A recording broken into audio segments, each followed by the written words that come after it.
Okay, so welcome everybody to our panel tonight on demystifying the application process.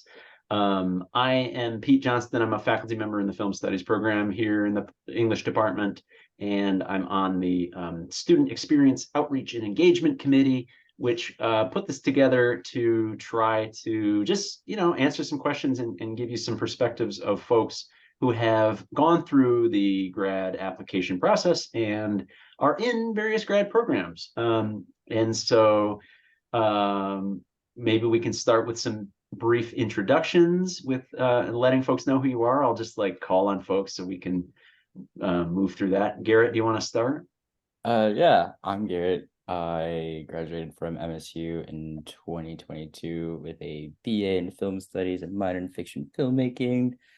So currently I'm at the UCLA Theater and Film and Television program underneath the screenwriting track, music screenwriting program on the TV track for my MFA in my second and last year. Oh boy. Christian. Hi everyone, I'm Christian. I graduated from MSU in December of 2019 with a BA in English, concentrating creative writing. And I am in my third year, which is also my final year in my MFA in creative writing, focusing on nonfiction at the University of Idaho in Moscow. Amazing, thank you. Ayana? Hi everyone, I'm Ayana. I'm in my second year PhD at English in MSU. And well, I'm still in coursework, but next year I'm gonna start working towards my comms. So yeah, in equal measures intimidated and excited. And oh, I'm also pursuing the film studies certificate at MSU. So that's an option if anyone's interested in for me to talk about. Oh, fantastic. And Alex? Hi, everyone. I'm Alex Kinnaman. I'm a second year master student in the English department here at MSU. I finished my bachelor's degree at Colorado State University in English and English education, actually. So I was planning on becoming a high school teacher, but went into grad school instead. So yeah, happy to be here. Fantastic. And so for our attendees, anytime, we'll sort of have some more time for questions, later, but, feel free to raise your hand at any time. I think we're cool with, jumping in so you don't forget.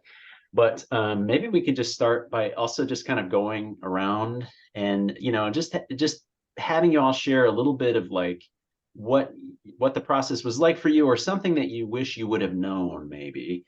Something that you found out along the way that would have been helpful. If you want to start, Garrett.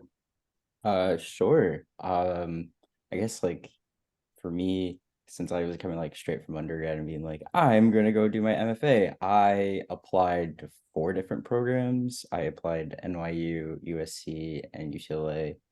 2 programs at USC, and a lot of it was kind of seeing how similar the applications were. So making sure kind of diversifying how to really explain my story. So it was very interesting in learning how to explain myself, but adding different synonyms. And so that was a very interesting thing to kind of try to figure out and learn in applying.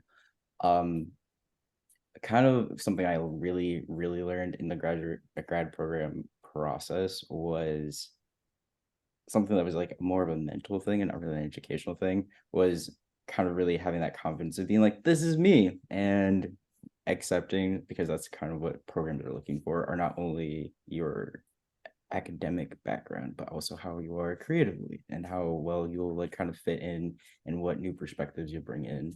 And even though I'm one of the youngest in my program, it's kind of been interesting and great in building up who I am and also others are in our program. So it sounds like getting over some of that imposter syndrome, maybe, which is always a everlasting struggle. I mean, I think, speaking personally. Yeah, definitely. But it's been a healthy journey because luckily, screenwriting is also kind of, you could write about your journey in many different types of subtext and context. So it was great in breaking through the imposter syndrome and really finding your space. Yeah. Christian, what about you? What was the process like finding a program or applying, and what do you kind of wish you would have known? Yeah, similar to Garrett, I took like since I graduated in the fall, I took that following spring off and started my application process the following fall in September, October, November of 2020. And I also applied to 4 programs, the 2 sort of like biggest and brightest MFA programs in the country, U of M and Iowa for their respective genres, because sort of why not, shoot for the stars. And then I also applied to LSU, Louisiana State, and the University of Idaho. And I think like the thing that I sort of already knew this going into the process, but it really hadn't hit me yet because I think my experience was still so tied to, or was all located at Michigan State. Like I hadn't had the opportunity to work anywhere else yet, but I was really focused on finding outside of U of M in Iowa, being that they're just sort of the most prestigious. I was really looking for programs that had both faculty I could align myself with, that I felt sort of like inspired by their writing or called to the way that they approach sort of the things that I was going to be getting into, and also then the kinds of opportunities that were available. And so I think the thing that I would have loved to know, or maybe the thing that like if I had known this as I was working on applications, would have made me pick Idaho sooner, was like essentially that it isn't just about like finding an affordable program or finding a program that will accept me. It's about finding a program that I will be excited to be a part of, because there are opportunities to go have a week-long fellowship in the Cascade Mountains, or because there are specific teaching opportunities that mean I don't have to just teach first year composition the entire time that I'm a grad student. So I think, yeah, I think it's that point that I like was kind of aware of at that moment, but I guess I hadn't realized just how impactful that is to my experience. Like we've had faculty leave this program that I came to the program for, but my experience hasn't shifted so much because while I was here, I was able to make those new relationships with the faculty that were still there, the faculty that came in. So ultimately, that's my long-winded answer, is that like, I wish I had really spent more time really understanding like that an MFA program is like 1/3 location or less than 1/3 location, like maybe 1/3 faculty, and maybe another third the kind of opportunities that you have available to you. That is super helpful, I think, that breakdown of choosing. And I think that'll be a good question too to circle back to, how did folks choose? But Ayana, yeah, what was your process like? Yeah, for me, so I'm an international student. So for me, I think some of the tips I can give is to choose an R1, and echoing what Christian was saying was definitely pick a program that aligns with your interests, because you're going to work with the people, not with the building or the grass, even though that's really appealing. But some other advice that I got, which has been helpful, was to kind of pick a campus which was more or less populated, because you don't want to be alone either. The grad school is already an isolating journey, and you don't want to you want to have people around you.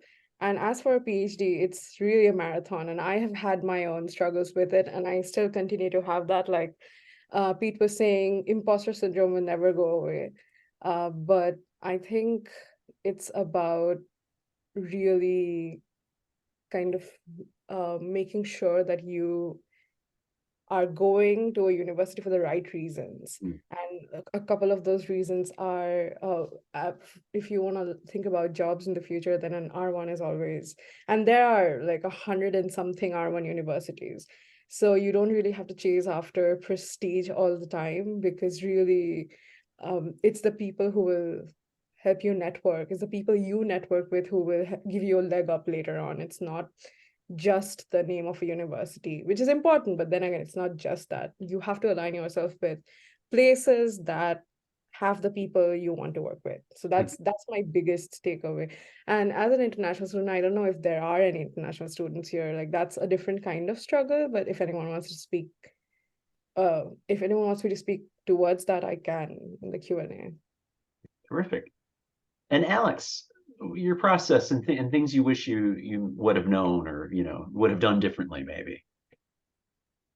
Yeah, I think at least to echo what Lion is saying about prestige and things like that, is so, for example, one of the graduates from our PhD program here at Michigan State in English, so many of the people from our program who have graduated from our program are now placed at very prestigious universities and professorships. So Kaja Tanehika is one example. He's now a professor. He was a professor at University of Alabama, then now he's a professor at Yale. Laura McGrath is a graduate of the program. She's now a professor at Temple University. And and the reason that they were able to do that had to do with the fit of the program and the kind of work that they were able to produce while being here. And so just on those ideas of prestige, really spending time to really go through websites and really make sure that it's the right fit. And if you aren't getting the feeling that it's the right fit, then maybe you should reconsider where you're applying, right? Mm-hmm.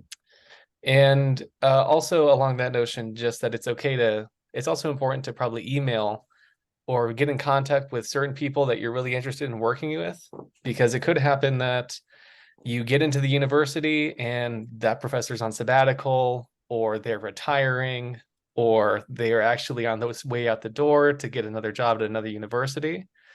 So if there's someone in particular that you're really excited about working with, it won't hurt you to email them and just see if they're willing to take students right now, stuff like that, so that you don't show up and don't have the best possible experience. Yeah, so make that personal connection if it's someone that you're really excited to work with. I just have a general question. How did you all sort of decide that grad school was right for you in the first place, and what type of program? Because we've got MFAs in screenwriting and creative writing and PhD and MA, so a sort of mix. What was part of the process for you, anybody, of saying, yes, I want to take this next step? Is it about more time to do the work? Is it about the career? Give us some insight there. I mean, I'll be totally upfront in saying that, like, actually picking from my 4 that I applied to was really easy because I only got in to the U Idaho. But it was ultimately like the best decision that I possibly could have made for this. I think I knew pretty quickly, as I just declared my major as a creative writing student at Michigan State, that the MFA was going to be next.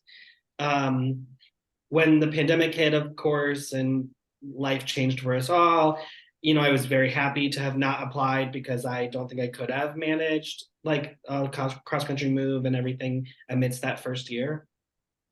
But doing the process that next year and having had that break was sort of more than enough time for me to feel reminded about what I love about being in a classroom space and having peers who are sort of along for the journey, but also in their own cars towards this end goal of the production of creative work, or of like creative scholarship even. So I think, I don't know, I think for me, it was like mostly a gut feeling and then kind of like a dream that turned into reality in a lot of ways. A dream that turned reality because I put the work in, not because of chance or anything, but like, and yeah, and then, like I said, the decision was really easy because it's the only one I got into, and it was the right decision in the end. So, anyone else? I guess mine is a bit more tumultuous because I got into 2 programs, a UCLA screenwriting and then SC's production program. So it was a little tricky in kind of figuring out which program, since they were both kind of in LA terms are far apart. Like might as well be an hour. But in grand scheme it's kind of difficult in trying to figure out which program would fit in, and like how we've been talking about like people we work with. Um, each school has a really different way of approaching their students. So a lot for my decision in going to which program was kind of figuring out what will be best in fitting like how I want to approach my career and my creative freedom, especially. And then going one step back and why I chose grad school a little bit had to deal with like in my mind I was like, I'm missing this one thing, this one small thing. And I don't know what it is exactly. Like it's not connecting in how I'm going to get to like my dream. Nothing against MSU, but it was like one thing, and I'm like, okay, there's something I know in the grad experience out there. I feel like that's a musical reference I just said. That's gonna help kind of officially connect all the pieces together for me. Other Um, thoughts? Yeah. I'm sorry, what was the question? Well, just, how did you decide on grad school at all? Maybe. And Uh, and and then like, well, you sort of answered, you were thinking R1, and so you were pretty sure as an international student you wanted to be at one of the top sort of research institutions, but why a PhD program? I already have my master's. I did my master's and my bachelor's right after one another. I finished in 2020. So in back home in India where I'm from, we have still a UK structure. So we have a 3-year undergrad and a 2-year master's. So I finished 5 years in the same university in my hometown. So for me, big reason to apply for a PhD was just to move out, just to have more exposure than I was used to. And it made sense to come here because in the US, PhD programs are funded in a way that isn't funded elsewhere, especially in Europe. It's really bad. In the UK, it's really bad. Like UK would have been ideal for me in many ways, but then it's funding situations are terrible. So also, it's okay, I think, if you want to figure stuff out, you have that space in a PhD program because you have coursework for the first 2 years. And it's also a partial employment. So I don't pay anything out of pocket. Like I get paid to be here.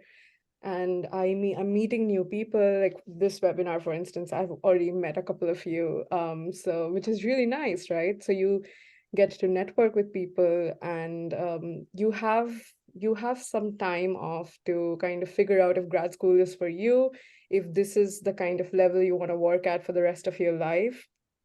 And so definitely a career choice that a PhD would enable me to get into academic publishing maybe, or a teaching job if that's what I'm inclined towards.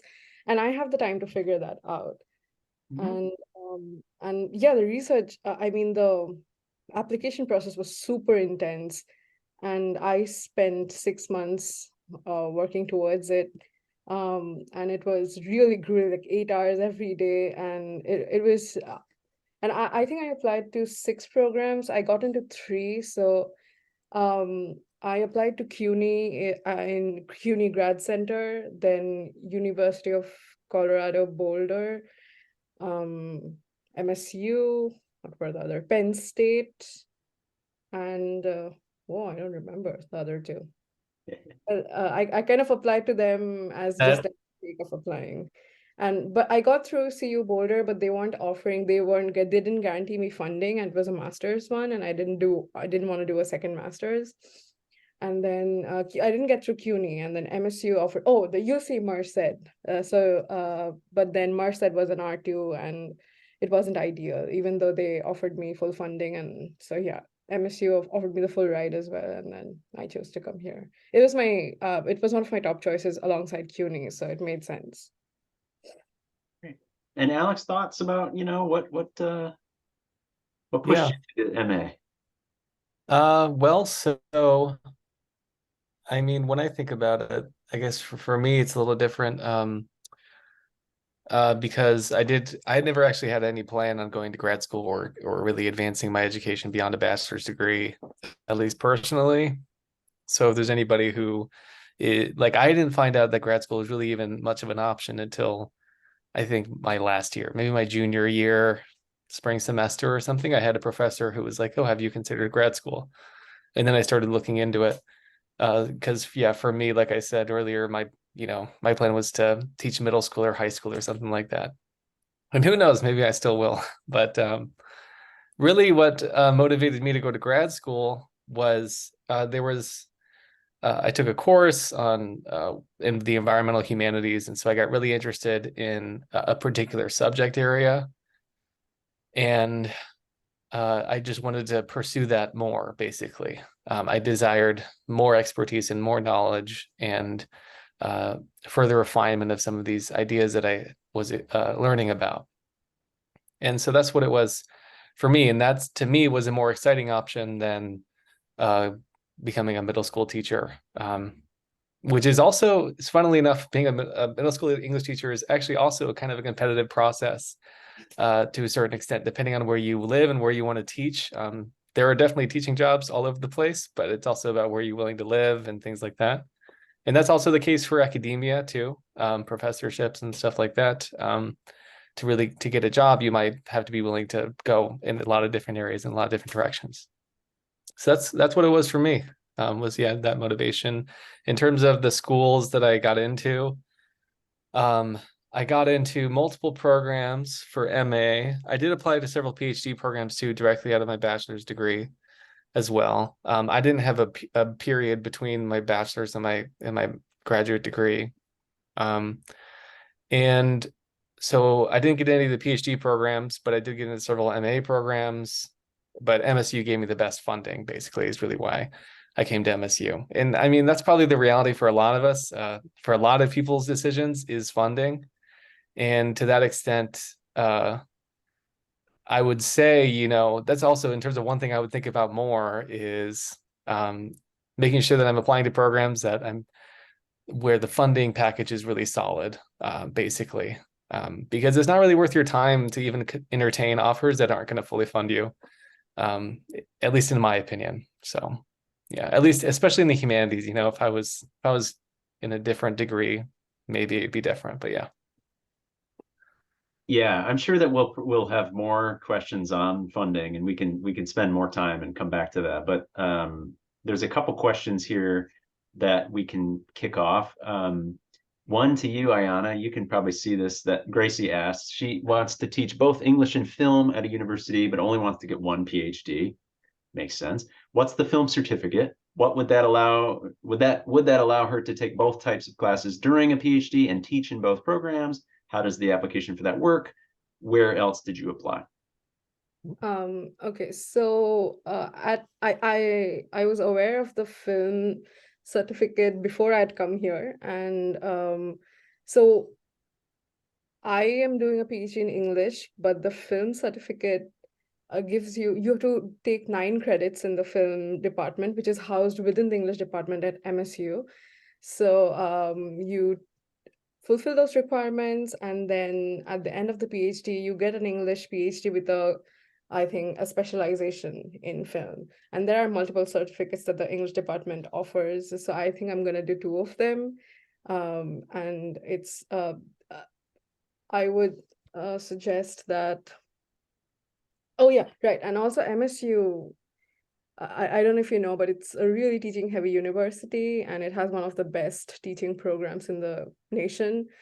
So they really train you. It's a very hands-on kind of experience where you are forced to teach people throughout your career at MSU, and that helps you even if you don't like it necessarily. And for me, it's definitely out of my comfort zone. I have no experience teaching. So it really helps thinking on my feet, I think, and just learning how to interact with people and trying to understand if this works out. And I think they also offer a college teaching certificate here. And yeah, if you want to do a PhD, you can, here at least, you can do one in English, and then you have the film certificate. It's just, you do the 3 courses within your coursework within the 2 years. and that gives you a film certificate. And also, yes, with that on your transcript, you are able to apply to jobs that can that teach film, and almost all English departments across the country have a focus on visual media arts, and a film certificate on your resume will always help. And I believe University of Pittsburgh and has a really nice film program. I'm not sure if it's separate from the English program, but I think I believe one of our faculty is from UPIT, Dr. Kuhu Tanveer. So you might want to email them if the UPIT is a good university for, I think, film as well. So if that's something you're interested in, you might want to email Dr. Tanveer. So it'd be good, Gracie, to think about, the programs that you're interested in, making sure they have a certificate program that would cover both. I mean, often we have folks in languages that teach also film because they've got film background. So they might be in, Spanish, teaching Spanish, but Spanish film, and that can cross over. Yeah. Thanks, Ayana. So Doug asks, I'm an older student with a family, and I feel fairly anchored and limited to drivable programs. Any advice when location might be 2/3 of the decision versus 1/3? So anyone want to start with that? Location first advice? Oh yeah. I mean, I saw this when this popped up, and I've been thinking about it the whole time, because there are people like first years in my 3-year MFA right now who are locals to the Moscow, Idaho area, or like who own businesses in town, and who are older as well, who have just like been here for a while and were sort of seeking this next opportunity and applied. So like clearly are thinking location first as opposed to other things. But I think the thing to keep in mind is that the full residency MFA is not the only option that exists. There are many great low res or even no res MFA programs that are either completely online or require some kind of mix of like 3-day or a week or 3 days a semester. You're in a particular location doing sort of like group coursework or something with your cohort. But ultimately, it's really like I still think to some extent the MFA experience is made better when you're excited to be in the program. And so, like, to some extent, to answer your question, like, when location matters sort of maybe more, I would still say that, like, if your only option is an MFA program that doesn't excite you, then maybe the choice now is to actually wait until you're in a better position or closer to a different program, or you find a program that is low res or no res that does excite you, because it's not like I'm very excited to be graduating with my MFA, but it is not a thing that's going to immediately open hundreds of doors for me. And I'm actually considering now applying to I am applying to PhD programs. So I'm like jumping back into the deep end at the end of this 3-year adventure now.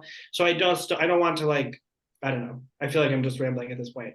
All that to say, a full residency MFA program is not the only option. There are many really great low res and no res programs.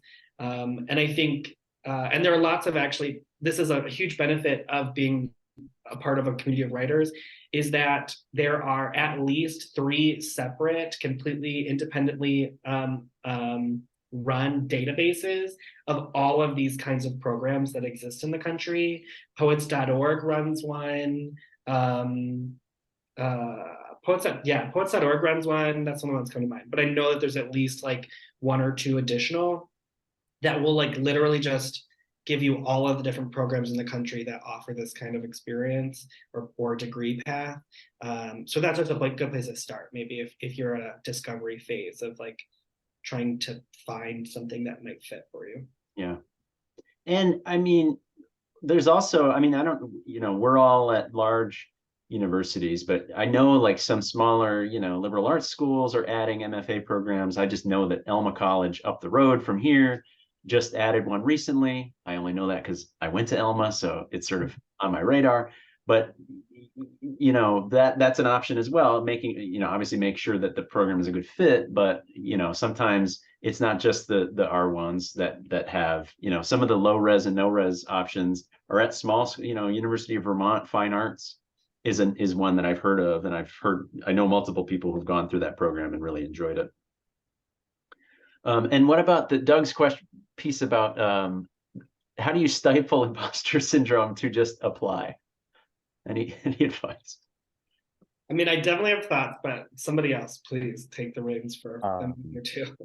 I think I could, because believe it or not, when I was applying, I was a very, very anxious and subdued person, feeling like I can't be all Garrett everywhere. I have to be like Garrett compacted.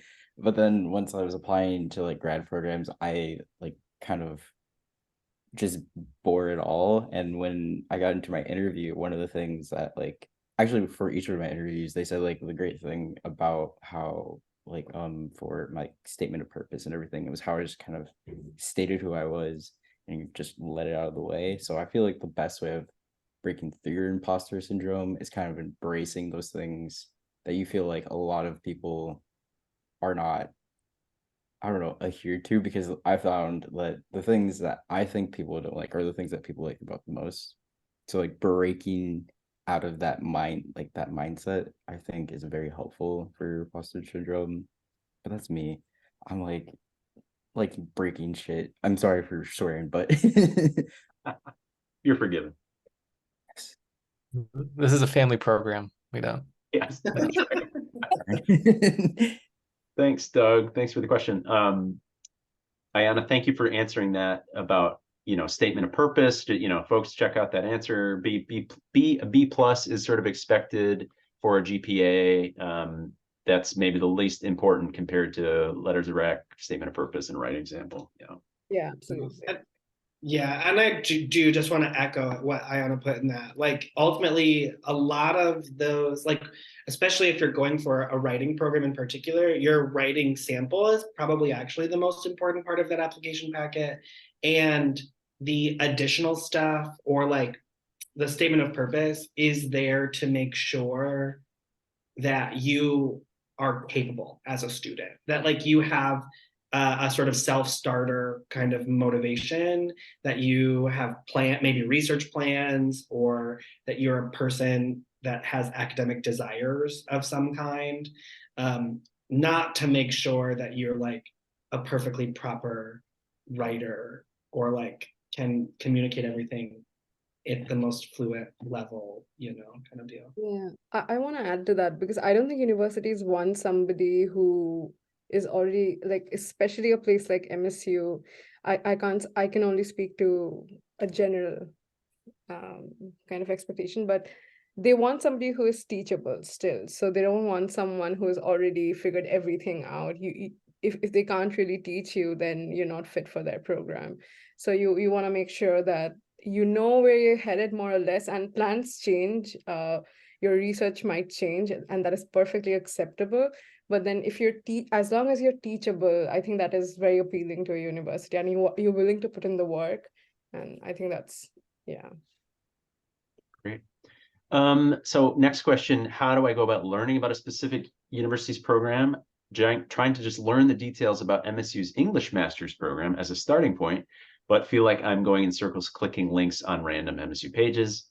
Yeah, I mean, I can attest to that, and I am in the faculty. But so web pages are tough, and they change, and things change, and pages don't always, adapt, and so what were your strategies for finding out more? Yeah, I can jump in here. For me, and this is because I'm also going through the application process again too for PhDs. One thing I've learned that's really helpful is even if you're only applying for a master's or an MFA, I'm not sure what it's like for the MFAs, but like if you can look at recent dissertations or recent, I don't know, what do you produce for an MFA, a portfolio or something like that? Just the titles at least. Sorry. A thesis. A Right. thesis, okay, yeah. So just if you can see on their website what are the grad students producing? And is anybody producing stuff that sounds like anything that you're interested in? Mhm. If there's no grad students there who are doing anything along the lines of what you're interested in doing, then it's likely that the department doesn't feel that they have the resources to support somebody who's doing something like what you're doing. So that's probably the first way to really get a good sense. And then the second step would be you could look at current grad students, but probably the better step would be to look at just the faculty in the department. And different websites are going to be easier to navigate for this. So certain websites will allow you to filter by research interest. And so there you can see the general interest, whether it's 18th century literature or queer theory or et cetera, et cetera.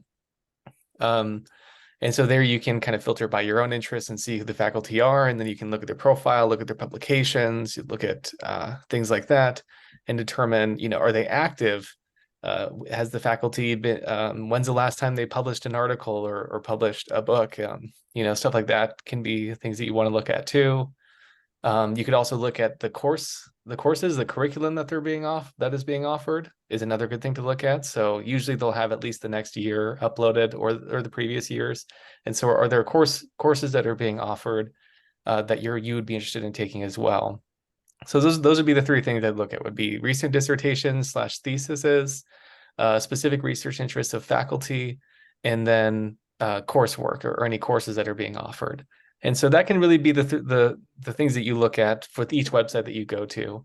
And in terms of how to prioritize that, I mean, you can go by ranking. That's sometimes an easy way to do it.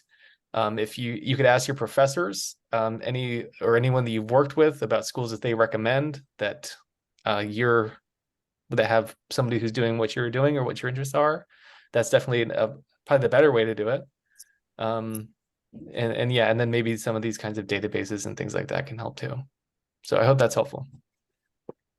I mean, and I'll just quickly, because I've got it open here, like on the MSU page here. So there are tons of pages, but if you go to people and you go to graduate students, you'd be able to see, oh, okay, this is sort of what folks are working on, and they should have profiles that kind of go into, what they're working on. The same with people and faculty.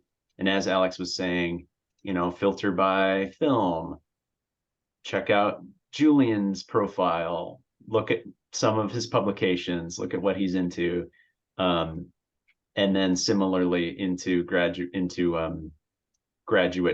curriculum, and see if those courses are something that interests you. Okay, great. Is it possible or realistic for someone who has a bachelor's degree to apply to a doctoral program without the master's degree? Yes, it is. I'll say it is. However, what I will say is that your SOP, your statement of purpose, has to be a dissertation level, PhD level statement of purpose. And that you can achieve that at a bachelor's level. But basically what I mean by that is for a master's degree, you can generally be a bit more wide open of here's what my interests are. Here's the things I want to explore further. Maybe here's a few texts I'm interested in, things like that. But it's a little bit more broad in terms of your scope. For a dissertation, there needs to be a lot more specificity in terms of what you're writing about, in terms of the kind of project you want to pursue, and why this university has the resources to support you in doing this project. And so it's a different level of specificity. Yeah, I'm sure others can speak to that more. Yeah, thanks, Alex, for bringing that up, because that was my experience initially. For me, it wasn't an option to apply after bachelor's because we had a 3-year bachelor program, and in the US, you require a 4-year or an equivalent degree. So I had to do my master's before I could apply to a PhD. But I would recommend, grad school here is different. Like, I would recommend doing a master's if you don't really come from a background where folks know what grad school is like, or you have friends who've gone through grad school. The master's is like the 2 years of the program will help you understand if this is what you want to do for 5 years, 6 years, or if this is the end of the road for you in terms of grad school, because then you can it gives you the taste of grad school, but again, it's not as long-winded as maybe a PhD. So you really have to be sure you want to do a PhD because you want to do a PhD. And once again, it's something that requires you have to be it's a marathon, so you kind of have to hang in there. A lot of it is hanging in there. So I would say definitely, if you know what you're doing, go ahead. Don't cut those 2 years out of your life. But and here in PhDs, you will have to do coursework for the first 2 years anyway. So I will recommend doing a master's, and some programs might help be able to transfer those credits, so you don't have a long-minded PhD program. But yeah, I would recommend that.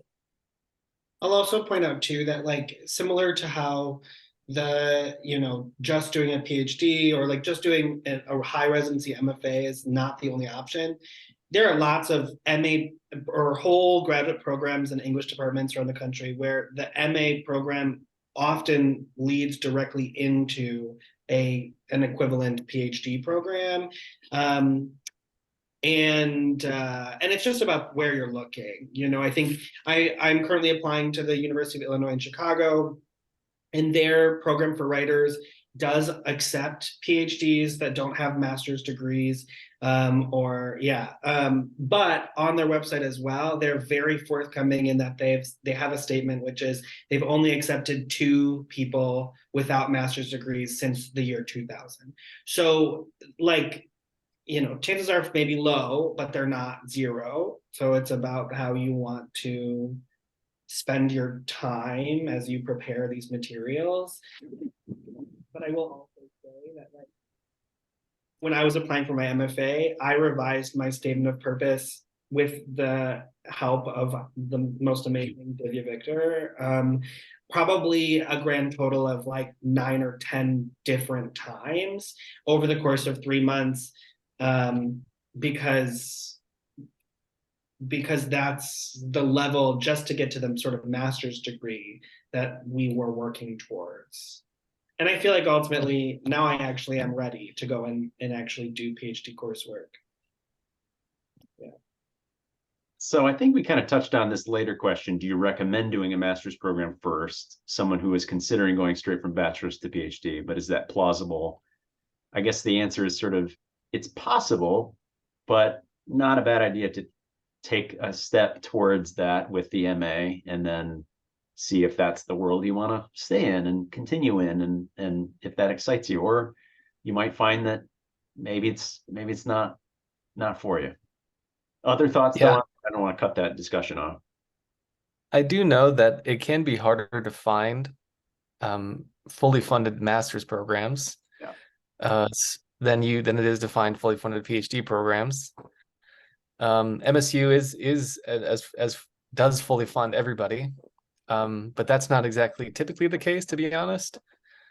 So that might be one thing that you might consider in terms of, I mean, I applied to PhD and MA, though in hindsight, my SOP was really more of a master's level SOP than it was a PhD SOP. So if you're going to do both, really spend time, like Christian was saying, refining your SOP over a long period of time, because it really takes time and refinement and conversation to really get it to that level of specificity. And so yeah, that's the only other thing that I would say that might make you want to go for the PhD over just the MA. Yeah.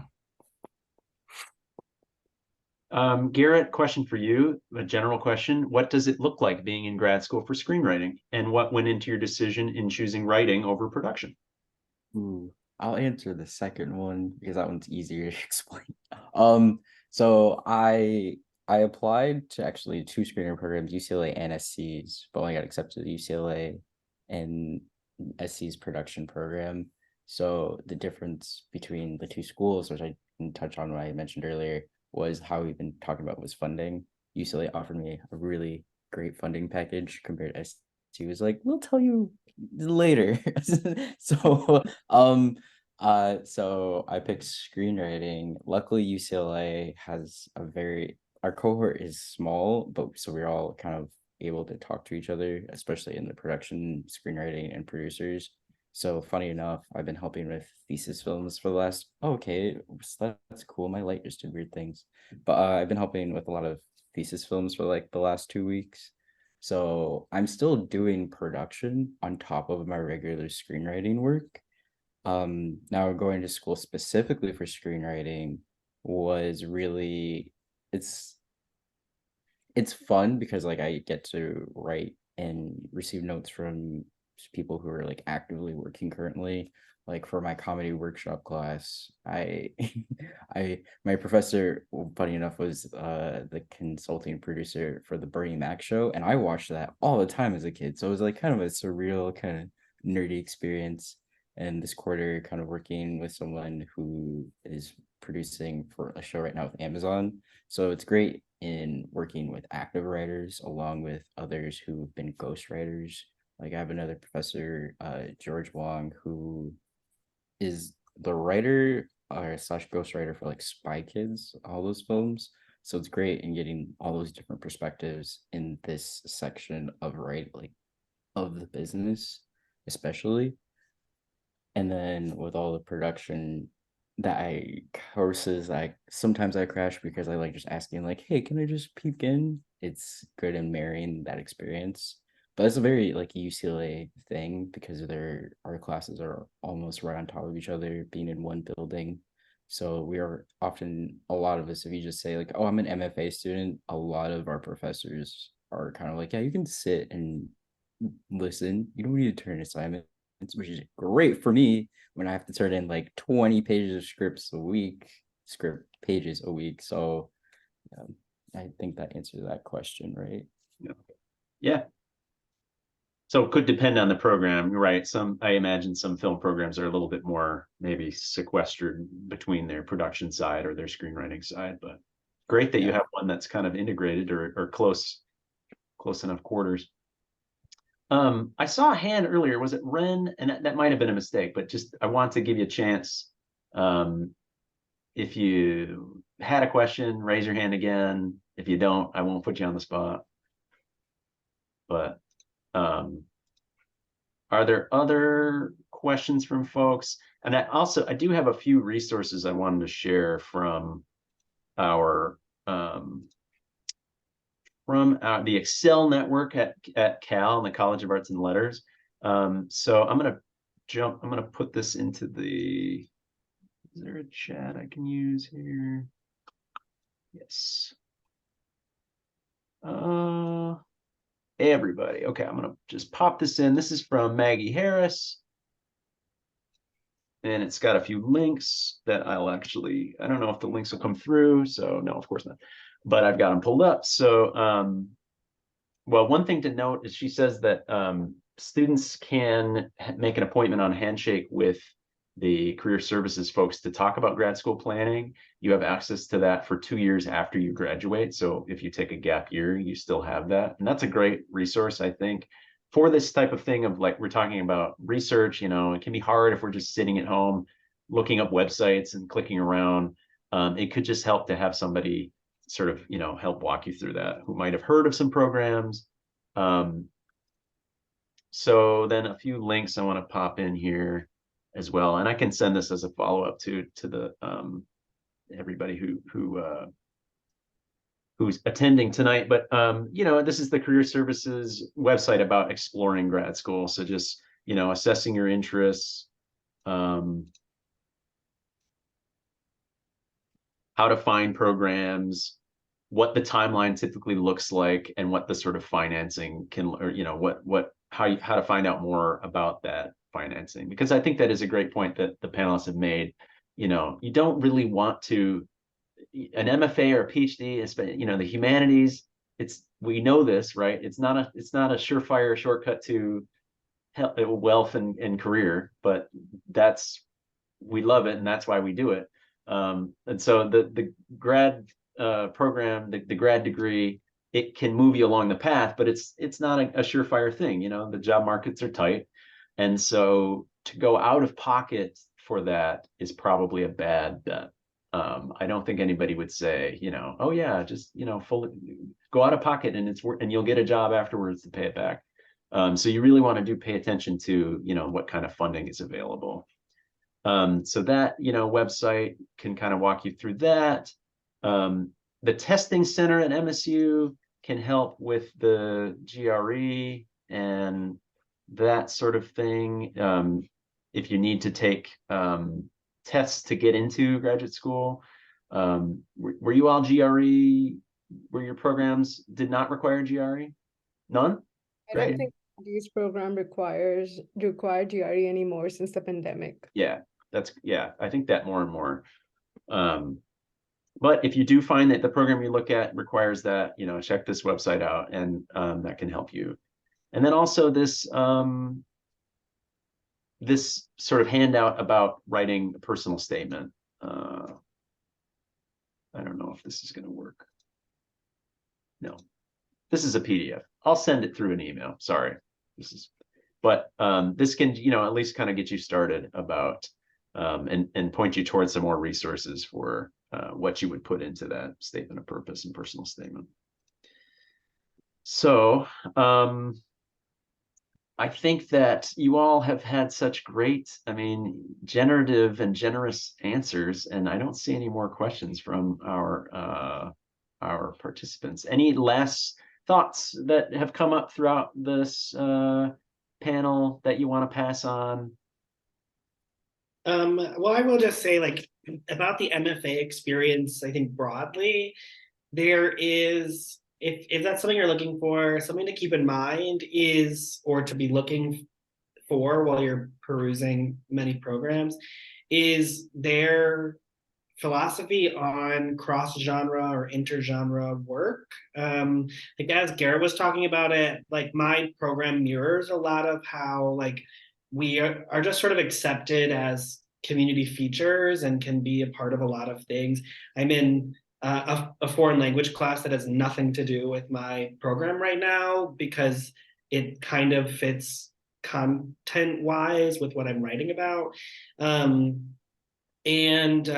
so making sure that you're aware of how open the programs you're applying to are to whether or not you can step outside of the program a little bit, or if you're going specifically for like an MFA in creative writing, whether or not, like, say as a poet, you'll be allowed to take fiction courses or nonfiction or vice versa, is something to keep in mind, because there are still sort of antiquated programs out there that won't allow poets to take classes outside of poetry, or won't allow fiction students to take classes outside of fiction or prose. And then there are programs like mine, like it sounds like Garrett's is as well, in screenwriting, which are very open, or to some extent encourage the mixing of genre quite a bit.